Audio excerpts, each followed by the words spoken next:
menganggap enteng sholat. Itu penyakit hati paling besar. Nah, ibu-ibu banyak tidak sholat. Kapan Ustadz? Ketika selesai haid.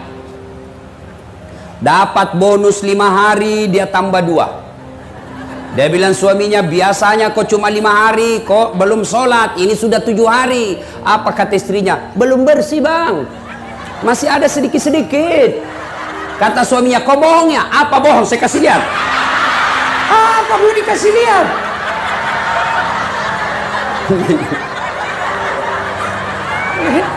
Membayangkan diri sendiri. Iya toh?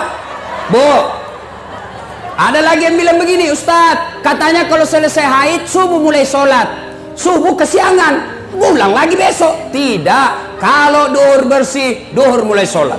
Kalau asar bersih, asar mulai sholat. Ternyata bersih di jam 8 malam, maka ibu sudah wajib sholat isya. Bersih jam 10, ibu wajib sholat isya kalau malam. Kapan lagi perempuan banyak tidak sholat? Ketika ada pengantin. Apa yang menyebabkan ibu-ibu tidak sholat? Make up. Dia kira dirinya mukanya tembok, coklat, biru, abu-abu, krem, kuning, jil. Malah ada lagi saya lihat itu dia kasih lebih sedikit sini.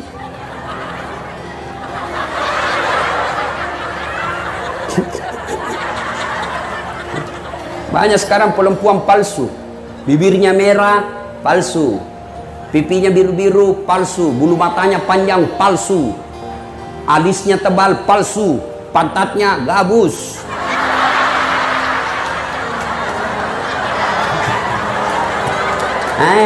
Katanya majelis taklim. Kok majelis taklim begitu?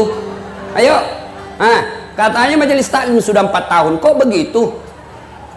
Yuk. Apalagi yang membuat ibu-ibu banyak tidak sholat selain make up? Ustadz, bagaimana kalau soal make up? Boleh. Gimana caranya? Wudhu dulu. Ibu wudhu dulu, baru make up. Sudah itu tahan kentut. Biar ibu sudah make up, sudah wudhu, make up, kentut batal. Cuma sedikit keluar Ustadz, batal. Nggak habis, batal. Bagaimana bersentuhan perempuan? Berbeda pendapat ulama. Syafi'i, batal. Imam Ahmad, selama ibu tidak nafsu, tidak batal. Maka saya kalau mahasiswa saya di UNHAS yang cewek, saya cuma begini. Ya dek, kenapa? Dia masih muda, saya juga masih muda. Dia cantik, saya gagah. Mau gue dong, saya pegang mic. Nah, apalagi yang membuat perempuan banyak tidak sholat? Jilbab. Jilbab sakaratil maut. Dia kasih tali. Saya ini bu keliling-keliling ceramah. Malaysia itu ibu-ibu ceramahnya, jilbabnya kain segitiga, pasang, kasih jepit 1 peniti, selesai. Begitu juga di Brunei. Tapi begitu kita masuk di Indonesia, tegang. Saya lihat cara pakainya, ada talinya 2 meter, dia ripit, baru dia ikat. Dia ikat di lehernya, dia kasih kembang. Mulai lehernya tidak bisa gerak. 3 lapis kainnya, ada kuning, jingga, abu-abu. Dia kasih miring lagi sedikit, miring-miring juga barangkali otaknya. Iya toh? Sudah 14 pentulnya, kayak pohon-pohon di belakang. Pakai pula rohnya sempit, panjang tapi sempit. Sudah diikat lehernya. Suaminya, buru-buru bu, kita ketinggalan pengantin. Tunggu dulu pak. Beleng-beleng. Tahu beleng-beleng? Tahu beleng-beleng? Dongo. Tahu dongo? Beleng-beleng. Tahu beleng-beleng? Dulu. Saya bilang hidup beleng-beleng. Sudah jalan. Coba kalau leher. Pak, cepat.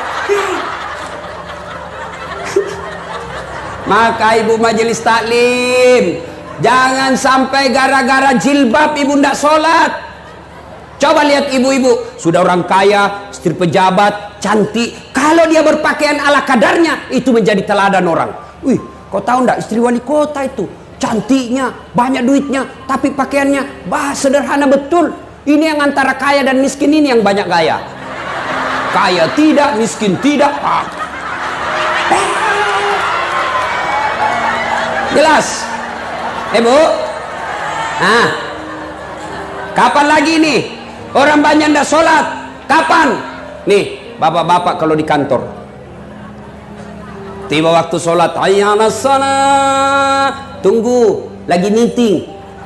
Dah, Bu, mau sehat dunia akhirat? Mau selamat dunia akhirat? Mau sukses selamat dunia akhirat? Perbaiki sholat. Itu aja rumusnya. Nggak usah cari muka. Ini nih, kepala-kepala dinas SKPD. Hah? Bapak mau punya jabatan yang baik, nggak usah cari muka sama wali kota. Bapak sudah dikasih muka.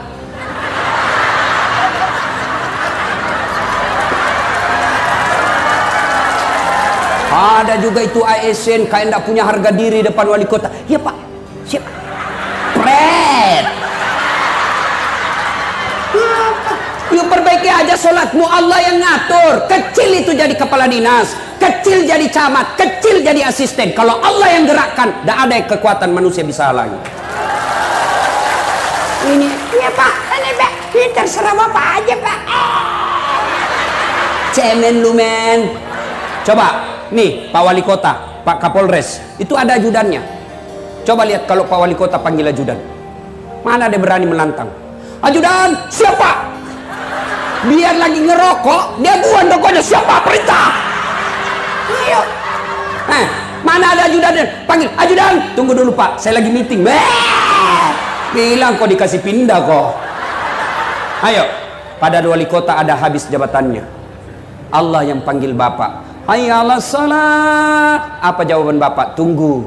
Lagi rapat. Ya sudah Allah ya, sudah kau uruslah rapatmu. Karena wali kota yang ngurus kau. Begitu ganti wali kota, Bapak setengah mati lagi cari muka. Ayo, capek Pak cari muka sama manusia. Lebih cari muka kepada Allah. Bagaimana caranya? Perbaiki sholat. Kalau sholat baik, kecil apa yang Bapak Ibu mau. Punya rumah kecil buat Allah. Punya anak kecil buat Allah. Punya jabatan kecil buat Allah. Allah cuma minta ista'inu bisabri wassalah. Sabar, perbaiki sholatmu. Saya yang selesaikan itu masalahmu. Itu janji Allah, bukan janji caleg. Wah, kalau caleg yang janji kita, andai boleh dijanji kita surga, dia janjinya juga kita surga. Bagi-bagi kartu nama, pilih saya, sama-sama kita orang Bugis, pilih saya, ini. Begitu terpilih dia ganti nomor HP-nya. Nah ya sudah, perbaiki sholat.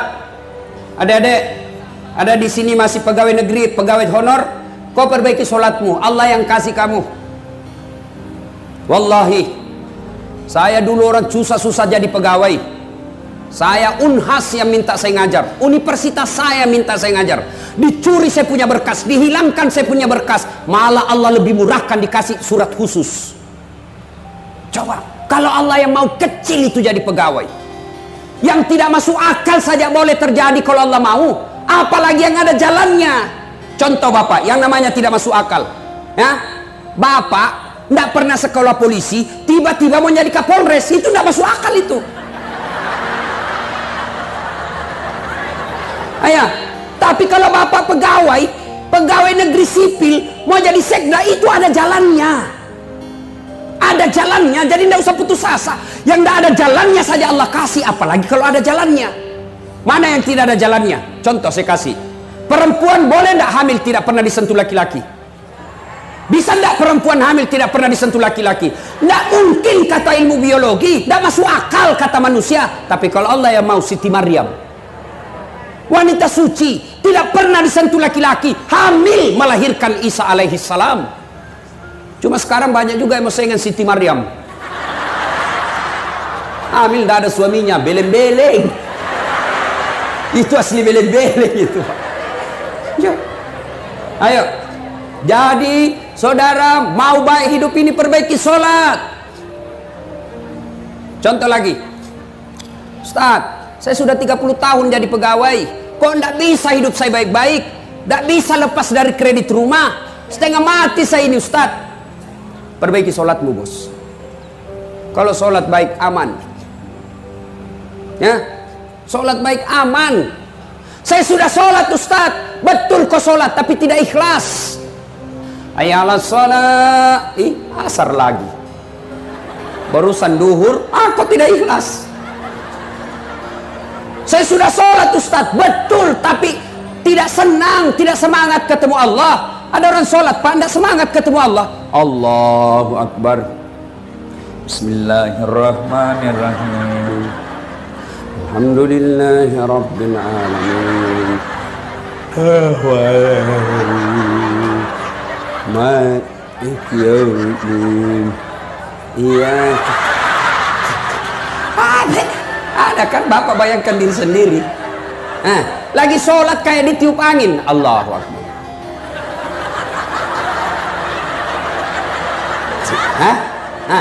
Ya memang ada karena itu ibu. Sholat Allahu Akbar.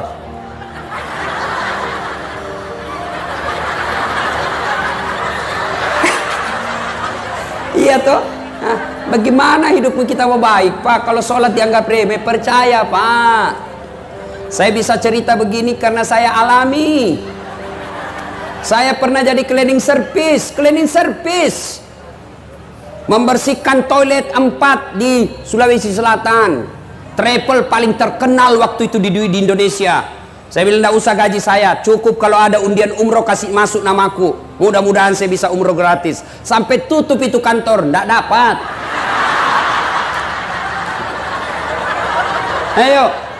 Tapi alhamdulillah saya perbaiki sholat. Sekarang saya punya travel, kapan saja saya mau umroh. Ayo. Saya pernah dihina teman saya waktu sekolah. Ada saat tidak malu-malu kok pakai cakar. Cakar itu baju rombengan, baju bekas. 10.004 masih bisa ditawar. Saya tidak malu dihina kakak senior saya di kampus. Alhamdulillah saya perbaiki sholat. Sekarang yang pernah hina saya tahun Ramadan lalu yang baru-baru saya kasih lagi zakat. Sudah tahun ke-8. Kecil. Dulu saya jalan kaki pergi sekolah berkilo-kilometer. Alhamdulillah sekarang sudah punya kendaraan. Tidak takabur, tidak bermaksud sombong. Di Sulawesi terbatas orang yang punya seperti kendaraan saya. Dengan izin Allah. Apa gunanya Allah kasih kita? Allah yang punya dunia kecil buat Allah. Allah cuma minta perbaiki sholat. Mau ketemu wali kota susah. Kenapa susah? Bukan sombong, memang protokolernya ngantri kalian. Jadi tim sukses. Datang mau ketemu wali kota, apa kata ajudan? Apa keperluannya Pak? Kata ajudan, saya tidak bisa jelaskan ke Pak Wali. Bapak bikin proposal datang minggu depan. Datanglah membawa proposal. Kata ajudan, baik Pak. Nanti saya kasih Pak Wali Kota, staf asisten, dipelajari. Bapak datang minggu depan. Datang lagi minggu depan. Apa kata yang Bapak Wali Kota? Baru saya mau rapatkan dulu. Dipelajari. Sudah, Bapak datang bulan depan. Datanglah bulan depan. Nunggu dari jam 8, diterima jam 9 malam. Kenapa? Banyak ngantri tamu. Begitu diterima, apa kata Pak Wali? Sudah dipelajari oleh staf ahli saya. Ternyata mohon maaf, ini tidak bisa dibantu. Kalau saya bantu Bapak, saya berurusan sama KPK. Tidak ada antaran untuk ini. Kau nunggu 1 bulan lebih, hancur waktumu lebih 1 bulan, tidak ada hasilnya. Ketemu Allah. Pagi baru bangun, silahkan sholat subuh, ngadu sama Allah. Tengah hari lagi di toko sepi pembeli, ngadu siang hari sholat duhur. Sore masih sepi pembelimu, ngadu kau dalam sholat asarmu. Selesai kau dagang, sepi pembelimu, maghrib ngadu kau lagi kepada Allah. Mau tidur ternyata pun masih sepi, kau ngadu lagi dalam sholat isyamu. Masih punya bonus kau bangun sholat tahajud tengah malam. Dan 24 jam siapa saja boleh temui. Jelas? Perbaiki sholat kecil itu tidak masuk akal. Saya punya gelar 1 dokter dalam negeri, 1 luar negeri, bersamaan waktunya. Tidak masuk akal. Tidak masuk akal kalau Allah mau. Kalau Allah mau kecil jadi dokter. Maka ibu perbaiki sholat. Anak-anaknya perlihatkan sholat. Bapak wali kota mohon kalau ada yang mau jadi pejabat, periksa sholatnya. Gimana caranya Ustadz? Gampang. Suruh datang jam 5 sore. Maghrib suruh azan. Suruh azan, suruh imam sholat jamaah. Kau imam sholat jamaah deh. Kalau bacaannya tidak jelas, malas sholat ini orang. Demi Allah, kalau orang baik sholatnya Pak aman. Tapi kalau tidak beres sholatnya, Tuhannya saja ditipu, apalagi bosnya. Jangan marah ya Pak, jangan marah. Tapi kalau Bapak mau marah tidak apa-apa, saya sudah mau pulang juga. Ayo perbaiki sholat. Yang berikutnya, kalau sudah sholat 5 waktu, maka wujudkan sholat jamaah. Berbicara soal persatuan, belajar dari sholat jamaah. Coba sholat jamaah di masjid. Ada yang datang dari kanan, ada dari timur, ada dari selatan, ada barat, utara. Begitu masuk, semua menghadap ke satu arah. Tidak mentang-mentang dia wali kota, datang dari timur, dia menghadap ke timur. Gila ngana. Ayo Pak. Tidak mentang-mentang tinggi pangkatnya Kapolres, begitu dia masuk, saya mau membelakangi imam. Tidak bisa Pak. Semua menghadap satu. Kalau Bapak mau belajar persatuan, belajar dari jamaah. Sholat jamaah, coba lihat. Ada suku Bugis, ada Jawa, ada Madura, ada Medan. Berbeda suku, tapi begitu takbir tetap sama. Sama bacaannya, tidak mungkin beda-beda. Allahu Akbar. Tidak mentang-mentang karena dalam masjid berbeda suku, takbir berdasarkan bahasa daerah. Jadi imam orang Arab. Allahu Akbar. Datang makmum orang Bugis. Allahu Ta'ala malopo. Datang pula orang Padang. Allah nan gadang. Datang orang Banjar. Allah ganal bujur. Terakhir orang gaul dari Jakarta. Allah gede banget gitu loh. Tapi kacau sholat. Nah ini belajar persatuan dari sholat. Ya, jangan berpecah belah. Pemilu sudah selesai. Tidak ada lagi 01, tidak ada lagi 02. Sekarang 01 tambah 02 sama dengan 03. Persatuan Indonesia. Tidak ada lagi Jokowi, tidak ada lagi Prabowo. Wah senang atau tidak, kau puas atau tidak, kau harus terima Jokowi Ma'ruf menang. Tidak mau apa lagi. Dia curang Ustadz, urusan pengadilan sudah selesai. Kalau bebas di dunia ada lagi pengadilan akhirat, tidak usah ribut. Nah, ini sudah lama bertetangga gara-gara beda pilihan baku musuh. Beleng-beleng. Nah kasih kau gajinya dong. Sudah, jangan lagi berpecah belah. Tidak ada enaknya itu orang bermusuhan. Sebaliknya, bagus itu banyak teman. Apa baiknya banyak teman? Satu, banyak teman gampang murah rezekimu. Saya di Makassar hampir tidak pernah duitku habis. Di mana-mana ada yang bayarkan saya. Saya ke pasar, baru turun dari mobil. Assalamualaikum Ustaz. Dalam hatiku aman dan terkendali. Coba. Ada yang isi telur, ikan. Saya mau bayar. Berapa Ji? Tidak usah Ustaz. Tidak enak masih pagi-pagi Ji. Tidak usah Ustaz. Dalam hatiku, memang itu yang kutunggu.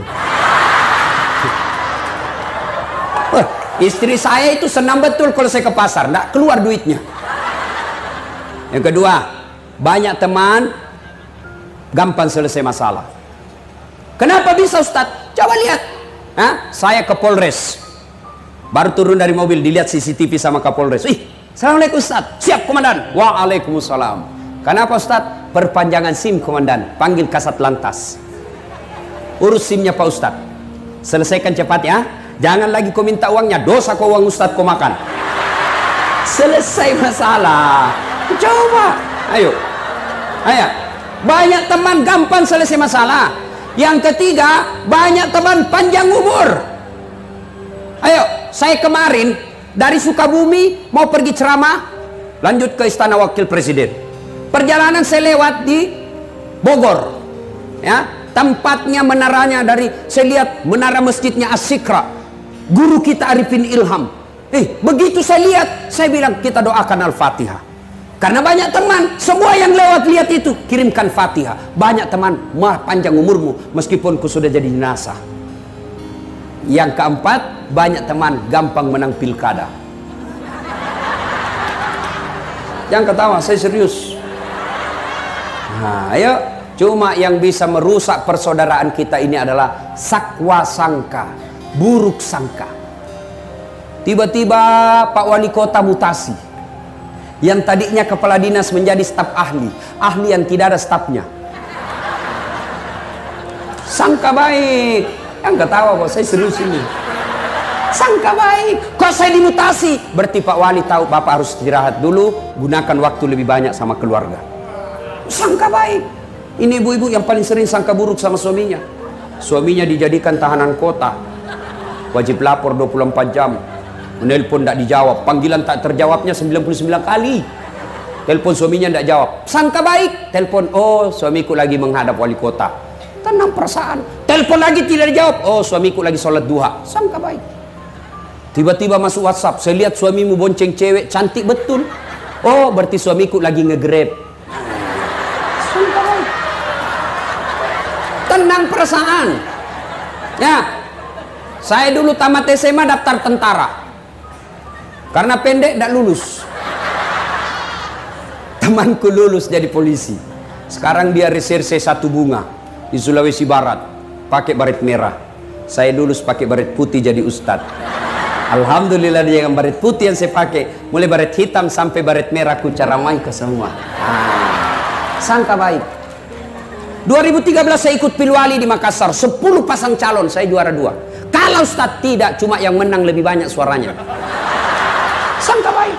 Bapak-bapak ASN, kalau ada mutasi sangka baik saja Pak. Tenang perasaanmu, jangan sangka buruk, apalagi pergi cari santet. Sangka baik.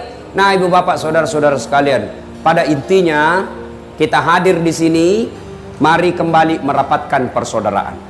Banyak penyakit hati tapi waktu yang terbatas. Sudah kita periksa, oh ini saya sakit. Sekarang wala tai'asu birrauhillah. Kalau hatinya sakit, obati. Bagaimana cara mengobati sakit hati? Ala bidzikrillahi tatmainnul qulub. Dengan berzikir. Gimana caranya ibu berzikir? Maka ibu-ibu majelis taklim masing-masing punya bawa tas, ya. Jangan tasnya hanya dibungkus dalam kue.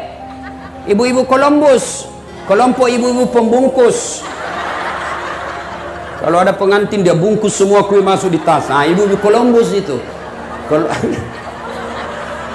Kelompok ibu-ibu pembungkus. Ayo, maka tasnya isi tasbih. Isi tasbih. Ibu lagi di kendaraan dari rumah menuju ke tempat majelis taklim, pegang zikirnya, tasbihnya. Subhanallah, subhanallah, subhanallah. Bapak-bapak lagi nunggu antrian ketemu Pak Wali Kota, berzikir. Subhanallah, subhanallah, subhanallah. Tiba-tiba lihat cewek cantik. Kelihatan pahanya, apa yang kita ucapkan?